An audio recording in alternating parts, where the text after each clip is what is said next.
Good morning students. बेटा last class में हमने जो पढ़ा था वो प्रोटीन्स के बारे में पढ़ा था कि प्रोटीन्स की स्ट्रक्चर कितने टाइप की होती है, प्राइमरी, सेकेंडरी, टर्शियरी, क्वाटरनरी के केस में हमने पढ़ा था। और हमने पढ़ा था कि एक्चुअल में जो क्वाटरनरी होती है वो एक ग्लोबुलर स्ट्रक्चर होती है, और जहाँ पर जो आपकी जो प्रोटीन होता है ये रैंडमली कह लीजिए या फिर कह लीजिए पूरी तरह से फोल्डेड स्ट्रक्चर होती है। ठीक है ना, रैंडमली फोल्डेड स्ट्रक्चर होती है। तो आज जो टॉपिक हम पढ़ने वाले हैं बेटा, वो टॉपिक है एक तो डीनेचुरेशन ऑफ प्रोटीन, और दूसरा है बायोलॉजिकल फंक्शन ऑफ प्रोटीन्स। यानी प्रोटीन्स के डीनेचुरेशन और प्रोटीन्स का बायोलॉजिकल फंक्शन हम आज पढ़ने वाले हैं। ओके, तो ठीक है, चलिए स्टार्ट करते हैं आज। First topic is denaturation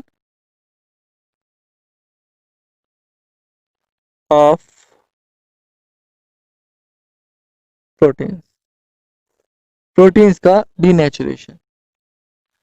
denaturation अगर नाम से देख रहे हो, डी माने होता है रिमूवल और नेचुरेशन यानी नेचुरल जो होता है, यानी प्रोटीन की जो नेचुरल स्ट्रक्चर होती है उसका removal.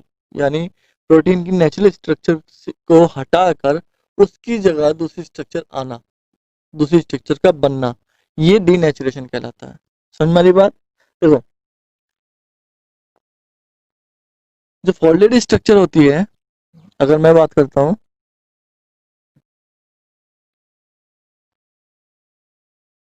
Proteins have a unique folded three-dimensional structure, yes,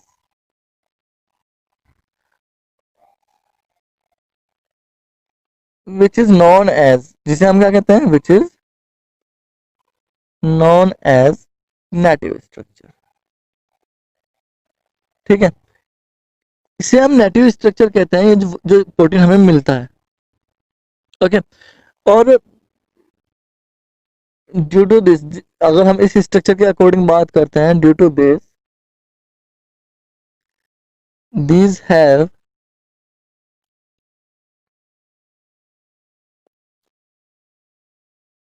specific biological activity। इनकी जो एक्टिविटी होती है वो स्पेसिफिक होती है, यानी हर प्रोटीन अपना एक स्पेसिफिक यूनिक काम करता है, उससे अलग कोई काम नहीं करता। समझ में आ रही बात आपको? तो ये चीज आपको पता होनी चाहिए कि प्रोटीन की स्ट्रक्चर यूनिक होती है, उसकी थ्री डायमेंशनल शेप होती है, और उसकी जो वर्क होता है उस शेप का, उस प्रोटीन का जो फंक्शन होता है वो भी ना कैसा होता है, स्पेसिफिक होता है। स्पेसिफिक मतलब यूनिक, अपना एक प्रोटीन एक ही काम करेगा, दूसरा काम वो नहीं करेगा। ये समझ में आ रही है बात आपको? लेकिन क्या होता है कि हम प्रोटीन की इस स्ट्रक्चर को जब डिसरप्टेड कर देंगे या फिर हम बिगाड़ देंगे, यस, प्रोटीन की इस स्ट्रक्चर को अगर हम बिगाड़ दें तो उसे हम बोलते हैं डीनेचुरेशन ऑफ प्रोटीन। समझ में आई बात?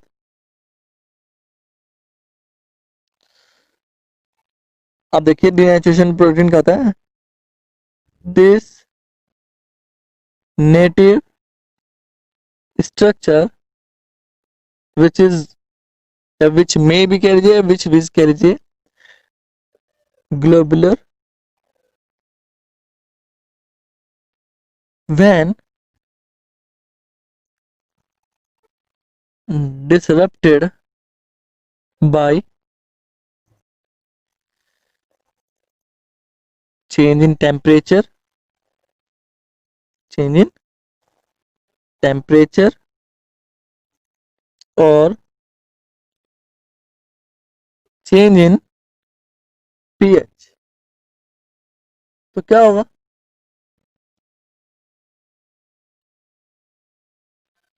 द प्रोसेस, जो प्रोसेस होगा उस प्रोसेस को हम क्या कहेंगे? The process is known as denaturation of protein. Denaturation of protein. समझ में आई बात? यानी उसकी नेटिव स्ट्रक्चर जब चेंज हो जाती है, ग्लोबुलर हो जाती है, और ये ग्लोबुलर होती है स्ट्रक्चर, और ग्लोबुलर से वो दूसरी स्ट्रक्चर में चेंज हो जाती है, तो उससे हम बोलते हैं डीनेचुरेशन ऑफ प्रोटीन। और ये कैसे होता है? ये तो टेम्परेचर चेंज होने की वजह से होता है। यदि सॉल्यूशन में वो है, जहां पर है वहां की पीएच अगर चेंज हो जाए, तो ये दो केसेस में पॉसिबल है। समझ में बात? अब ये जो ग्लोबुलर प्रोटीन है, आपको कुछ बताना है। जैसे कि हम एक चीज रह गई हमारी, जो ग्लोबुलर प्रोटीन जो हमने कहा, सॉरी ग्लोबुलर जो स्ट्रक्चर है, जब ये चेंज होगा, पीएच चेंज होने के बाद, पीएच या टेम्परेचर चेंज होने के बाद जब ये चेंज होगा, तो इसकी स्ट्रक्चर जो होती है वो फाइब्रस हो जाती है। फाइब्रस प्रोटीन, यानी ग्लोबुलर प्रोटीन फाइब्रस प्रोटीन में कन्वर्ट हो जाते हैं। ग्लोबुलर आपको पता है क्वाटरनरी स्ट्रक्चर की जो जो हमने कल पढ़ी थी, क्वाटरनरी स्ट्रक्चर वो ग्लोबुलर होती है, और प्राइमरी या सेकेंडरी स्ट्रक्चर जो होती है वो फाइब्रस होती है। समझ में आ रही बात है आपको? तो इस चीज को, यानी क्वाटरनरी स्ट्रक्चर जो है ऑन हीटिंग या फिर चेंज इन पीएच की होने की वजह से, पीएच चेंज होने की वजह से वो ग्लोबुलर प्रोटीन जो है ना फाइब्रस प्रोटीन में कन्वर्ट हो जाता है। या कह लीजिए ग्लोबुलर स्ट्रक्चर कैसी होती है? कोएल्ड स्ट्रक्चर होती है। कैसी होती है बेटा? कोएल्ड स्ट्रक्चर होती है। जैसे कि आपकी जलेबी होती है या फिर आपकी कोयल्स होती हैं, वैसी स्ट्रक्चर होती है। और ये जो होती है कोएल्ड स्ट्रक्चर, ऑन हीटिंग अनकोएल्ड हो जाती हैं। क्या होती है? अनकोएल्ड।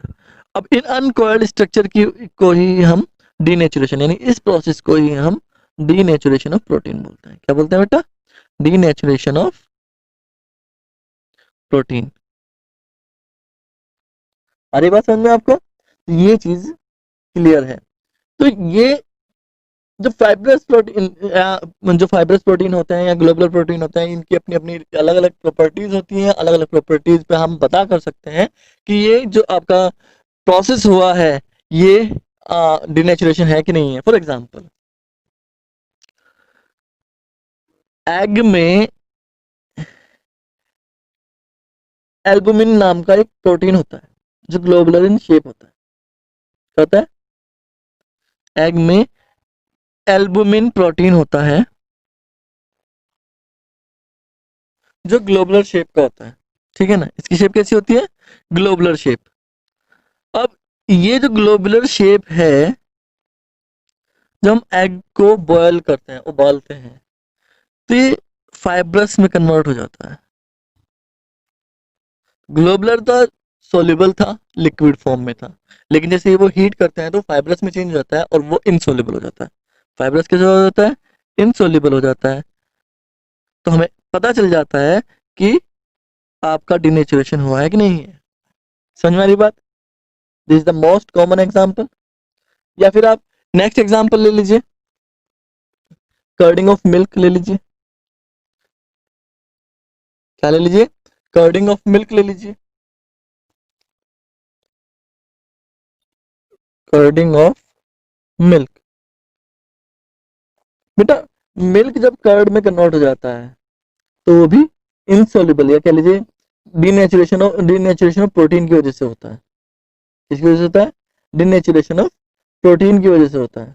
वहां पर लैक्टिक एसिड जो है, जो आपका प्रोटीन है, वो लैक्टोज की फॉर्म में होता है। लैक्टिक एसिड होता है, लैक्टोज होता है, और लैक्टोज जो है लैक्टिक एसिड में कन्वर्ट हो जाता है। समझ में आ रही बात? मिल्क में जो लैक्टोज होता है वो लैक्टिक एसिड में कन्वर्ट हो जाता है। तो ये क्या है? It is denaturation of milk. समझ में आ रही बात आपको? तो अब आपके जो प्रोटीन है, अगर हम बात करते हैं, तो ये सॉरी डिनेचुरेशन जो है, हम डिनेचुरेशन की बात करते हैं, ये रिवर्सिबल और इरिवर्सिबल होता है। तो मोस्ट कॉमन एग्जांपल जो होते हैं हमारे, अगर मैं डिनेचुरेशन की बात करता हूँ, तो डिनेचुरेशन हमारा ये तो इरिवर्सिबल होगा। इरिवर्सिबल मतलब समझते हो आप? जो वापस से चेंज नहीं होगा। या फिर रिवर्सिबल होगा। रिवर्स इरिवर्सिबल का तो एग्जांपल आपका है दूध का दही जमना, या फिर अंडे का बॉयल करना आपका। लेकिन रिवर्सिबल की अगर आप बात करते हो, तो रिवर्सिबल जो होता है वो हमारे जो मेटाबॉलिक, हमारे जो शरीर में एंजाइम्स मिलते हैं, मेटाबॉलिक एंजाइम्स मिलते हैं, उनका होता है। जो गैस्ट्रिक जूस में जो प्रोटीन्स होते हैं उनका होता है। क्योंकि जब गैस्ट्रिक जूस में एसिडिटी ज्यादा होती है तो इसका पीएच चेंज हो जाती है। पीएच चेंज हो जाती है तो प्रोटीन अपना काम करना बंद कर देते हैं, और हमें इंडाइजेशन हो जाता है। लेकिन जैसे ही हम पीएच वापस से वैसे ही ले आते हैं, हमारे स्टमक की पीएच वैसे की वैसी हो जाती है, तो वो वैसे के फिर से प्रोटीन अपना काम प्रॉपर करना शुरू कर देता है। तो दैट इज रिवर्सिबल और इरिवर्सिबल, आपको पता ही है, ठीक है ना। तो एक चीज आपको यहाँ पर आपको पता होनी चाहिए। अब अब बात करते हैं हम biological function of proteins. Biological function of proteins. Proteins के बायोलॉजिकल फंक्शन, बायोलॉजिकल अपने जो हमने कहा कि प्रोटीन जो है बायोलॉजिकल इंपॉर्टेंट रखते हैं, तो कौन कौन से इंपॉर्टेंट रखते हैं ये चीज हमें देखनी है। सबसे पहले जो है, proteins are structural material. Proteins जो होते हैं वो स्ट्रक्चरल मटेरियल होते हैं, मेरी बात। जो जो आपके वो होते हैं, क्या बोलते हैं, लिविंग ऑर्गेनिज्म होते हैं। तो लिविंग ऑर्गेनिज्म के बहुत सारे जो ऑर्गन होते हैं उनमें उनमें स्ट्रक्चरल मटेरियल की तरह बिहेव करते हैं या काम करते हैं, या कह लीजिए सर्व करते हैं। तो जो आपका जो कह लीजिए these are act as structural material in animal tissues. Animal tissues, तो एनिमल टिश्यूज में स्ट्रक्चरल मटेरियल की तरह बिहेव करते हैं, एक्ट करते हैं। एग्जांपल ले लीजिए आप, या फिर कह लीजिए जितने भी प्रोटीन हमारे शरीर में मिलते हैं उसका 1/2 जो होते हैं वो स्ट्रक्चरल मटेरियल में काम करते हैं। जैसे कि आप कैराटीन ले लीजिए। कैराटीन कहाँ मिलता है? नेल से मिलता है या फिर हेयर से मिलता है ना। आप मायोसिन ले लीजिए। मायोसिन, मायोसिन जो होता है हमारी मसल्स में मिलता है। तो मसल्स को जो स्ट्रॉन्ग बनाता है वो मायोसिन की वजह से बनता है। यस। आप कोलेजन ले लीजिए। कोलेजन जो होता है वो टेंडन्स में मिलता है हमें, ठीक है ना। तो ये हमारी एनिमल टिश्यूज में मिलने वाले जो कॉमन से प्रोटीन है। तो आप देख रहे हो कि कहाँ कहाँ मिलता है। कैराटीन जो है बेटा नेल्स, हेयर, स्किन में सब में जगह मिलता है।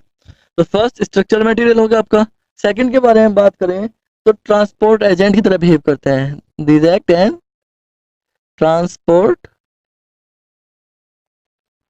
एजेंट।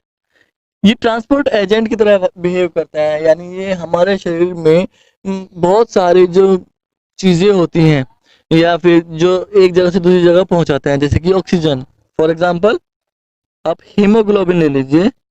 हीमोग्लोबिन एक प्रोटीन है, और जो हीमोग्लोबिन जो ऑक्सीजन कैरी करता है, यस, ब्लड में ट्रांसपोर्ट करता है, यस, हीमोग्लोबिन। तो बहुत सारे प्रोटीन्स हैं जो अलग अलग सब्सटेंस को ट्रांसपोर्ट करते हैं शरीर के एक पार्ट से दूसरे पार्ट में। थर्ड वन,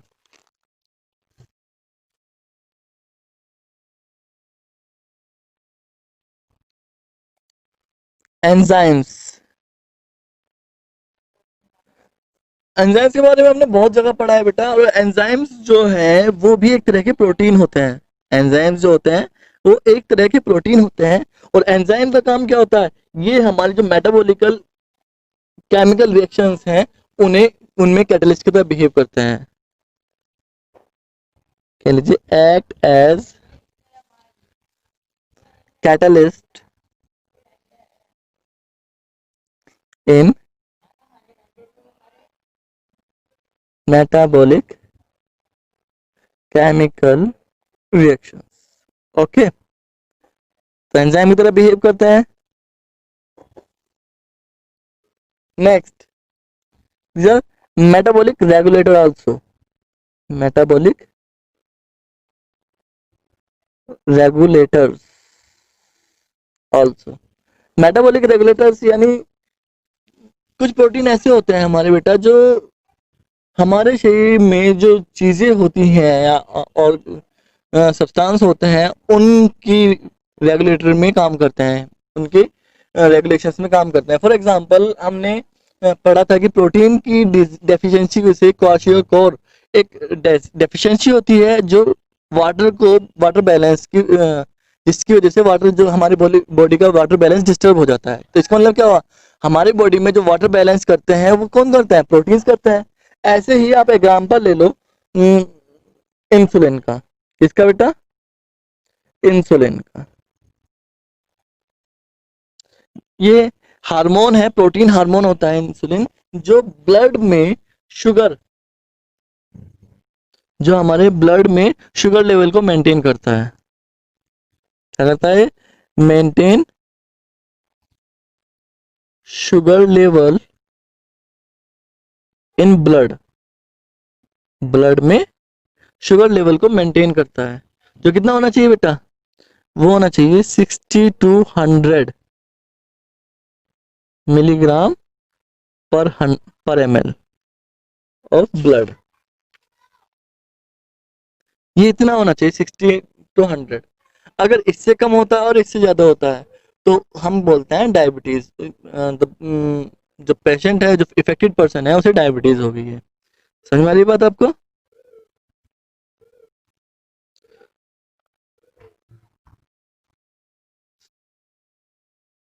क्लियर है आपको? तो डायबिटीज कैसे होती है कि ब्लड शुगर जो है ब्लड में 60 या 100 से 60 से कम या 100 से ज्यादा होता है। अगर 60 से कम होगा, अगर हम कहें कि लेस देन 60 हो, तो हम कहेंगे उसे हाइपर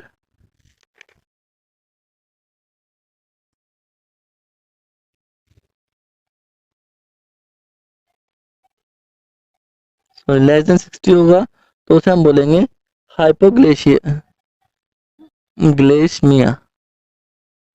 और अगर मोर देन 100 हो गया तो उसे बोलेंगे hyperglycaemia. Is that clear? तो ये चीज आपको समझ में आ रही है आपको? और भी बहुत सा है, जैसे कि थायरोक्सिन है, थायरोग्लोबिन है, जो थायरोक्सिन को कंट्रोल करता है। चलिए नेक्स्ट जो है, अगर हम बात करते हैं antibodies.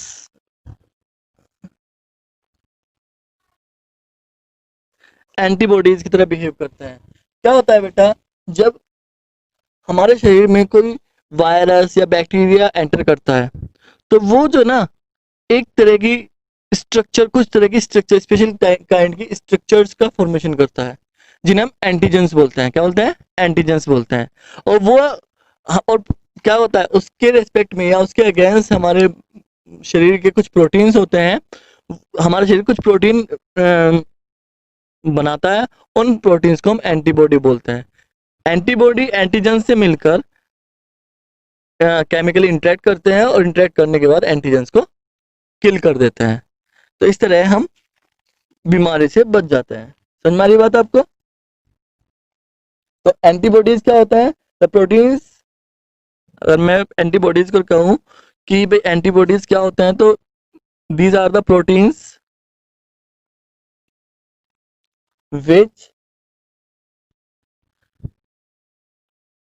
which defend the body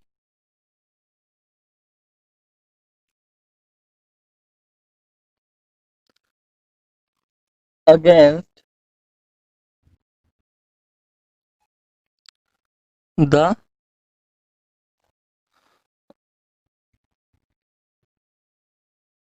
invasion of foreign substances।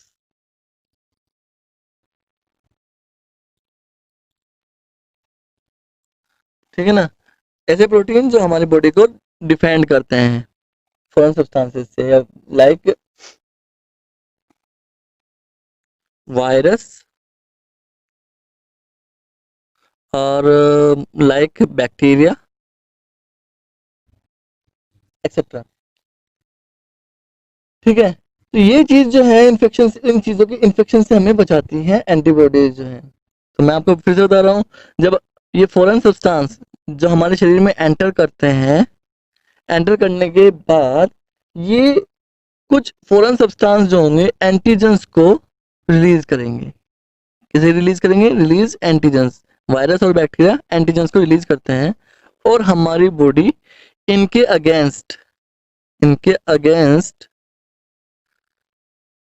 कुछ structure, special kind of structure तैयार करती है जिन्हें हम बोलते हैं एंटीबॉडीज। समझ में आ रही बात है आपको? Is that clear? इसका एग्जाम्पल जो है आप ग्लोबुलिन जो है एक प्रोटीन है, ग्लोबुलिन जो हमारे ब्लड में प्रेजेंट होता है वो ले सकते हो।